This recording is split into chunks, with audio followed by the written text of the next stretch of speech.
Mungkin di antara kamu ada yang nanya-nanya, apa sih itu frugal living? Apakah sama kayak pelit atau hidup minimalis? Di konten ini saya akan menjawab tentang frugal living.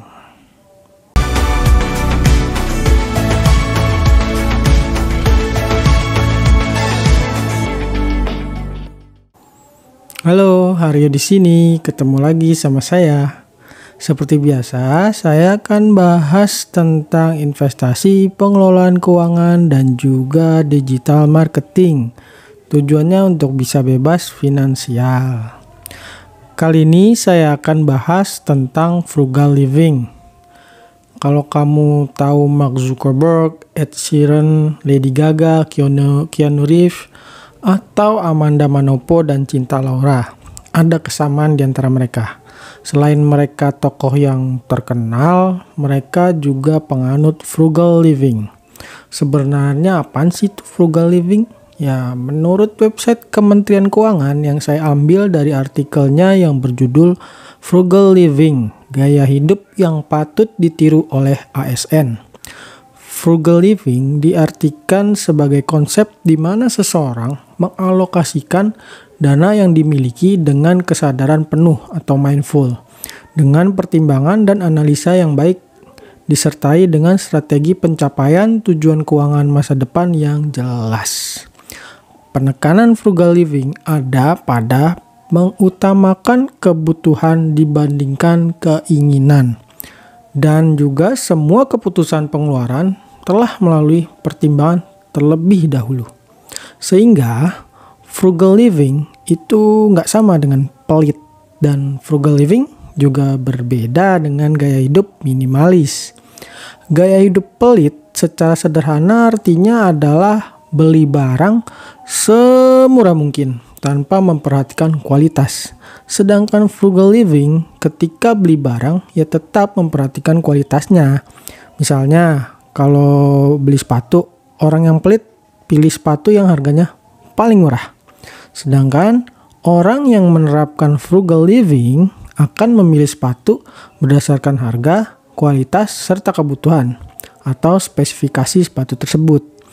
Karena sering terjadi ketika kamu beli sepatu yang sangat murah tapi cepat rusak atau jebol, ya ujung-ujungnya malah ngeluarin duit yang lebih mahal dibandingkan dengan beli sepatu yang berkualitas, karena harus sering beli sepatu lagi karena seringnya rusak gitu. Sementara itu kalau gaya hidup minimalis secara sederhananya itu memiliki sesedikit barang. Orang yang menerapkan gaya hidup minimalis umumnya hanya memiliki satu barang untuk setiap kebutuhan. Orang yang menerapkan gaya hidup frugal bisa jadi punya lebih dari satu barang untuk kebutuhan tertentu. Misalnya, orang minimalis itu cuma punya satu tas buat kerja. Sedangkan orang frugal bisa memiliki lebih dari satu tas buat kerja. Misalnya kalau nggak harus bawa laptop ke kantor, ya orang yang frugal bawanya ya tas yang kecil. Tapi ketika harus bawa laptop ya dia bawa tas yang agak besar. Sehingga meskipun frugal living termasuk gaya hidup yang hemat, tapi nggak ngorbanin kualitas. Prinsip frugal living itu ada pada value for money ketika mengeluarkan duit. Ada beberapa ciri atau karakteristik orang yang menerapkan frugal living. Yang pertama, mencatat pengeluaran dan pemasukan.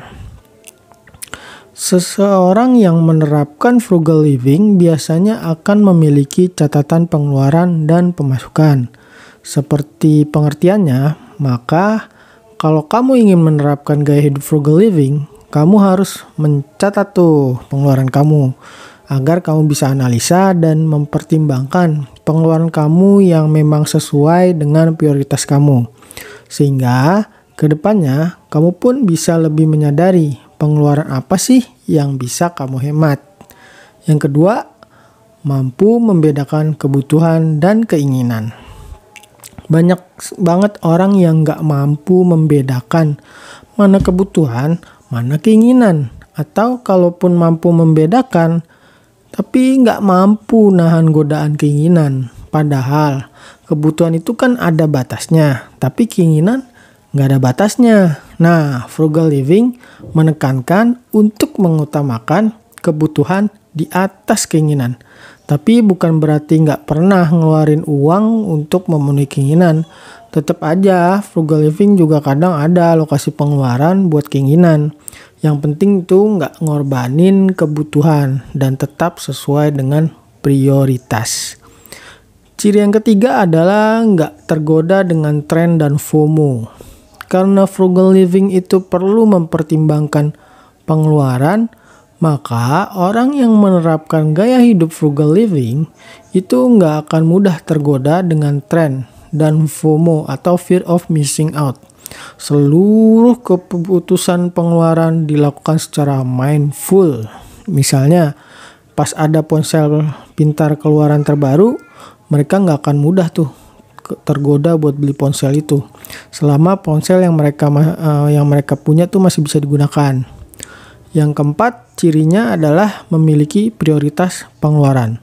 Seluruh pengeluaran orang yang menerapkan frugal living biasanya berdasarkan prioritas. Kalau kamu mau menerapin gaya hidup frugal living, ya mulailah tuh catat pengeluaran serta mengklasifikasi pengeluaran kamu berdasarkan prioritas. Pilih dan utamakan pengeluaran yang punya prioritas yang paling tinggi. Yang kelima, cirinya adalah memikirkan tujuan jangka panjang. Kamu hidup bukan cuma untuk saat ini saja. Mungkin kamu pernah mendengar kata YOLO atau You Only Live Once. Nggak semua keadaan atau kondisi itu bisa menerapkan prinsip YOLO ini. Ada hal-hal yang harus kamu pertimbangkan, diantaranya tujuan jangka panjang. Orang yang menerapkan gaya hidup frugal living akan memikirkan tujuan jangka panjang hidupnya. Jangan sampai cuma karena tren, FOMO, dan YOLO kamu itu harus ngorbanin tujuan jangka panjang kamu. Oke, itulah tadi sedikit konsep tentang frugal living serta ciri-ciri orang yang menerapkan frugal living. Semoga aja bisa nambahin sedikit gambarannya. Dan buat kamu yang pengen menerapkan frugal living, mungkin rintangan terbesar yang akan kamu hadapi adalah godaan keinginan. Karena godaan keinginan itu sangat erat kaitannya dengan gaya hidup. Dan ingat, gaya hidup itu mudah sekali naik, mungkin untuk bertahan, dan sangat sulit untuk turun. Tapi kalau memang kamu niat untuk menerapkan frugal living, saya doakan kamu bisa konsisten dan komitmen terhadap diri kamu sendiri. Oke, sampai di sini pembahasan tentang frugal living. Sampai jumpa di konten berikutnya. Dah.